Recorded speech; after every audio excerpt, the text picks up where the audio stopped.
एक बंद खत, एक खुफिया मिशन और एक फैसला जिसने तारीख बदल दी।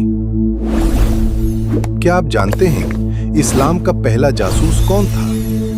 2 हिजरी, मदीना। जब रसूल अल्लाह सल्लल्लाहु अलैहि वसल्लम ने अपने एक वफादार सहाबी को बुलाया, उनका नाम था अब्दुल्ला बिन जहश रजी अल्लाह अन्हु। उन्हें एक बंद खत दिया गया और हुक्म दिया गया 2 दिन तक इस खत को मत खोलना।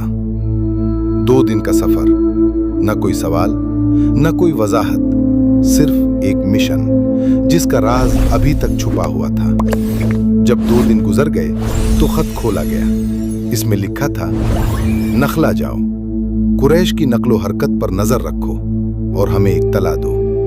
यह था इस्लाम का पहला इंटेलिजेंस मिशन। एक ऐसा मिशन जिसमें जंग का हुक्म नहीं था, सिर्फ निगरानी, सिर्फ मालूमात हासिल करना।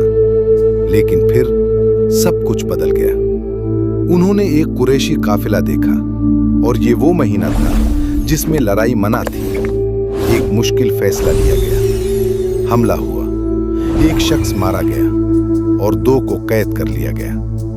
ये वाकया इतना अहम था कि इस पर कुरान की आयत नाजिल हुई, सूरतुल बकरा, आयत 217।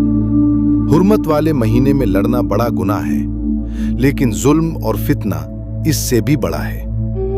यह सिर्फ एक वाकया नहीं था, यह एक सबक था, हिकमत का मंसूबाबंदी का और जिम्मेदारी का। इस्लाम हमें सिखाता है कि ताकत से पहले इल्म और हिकमत जरूरी है।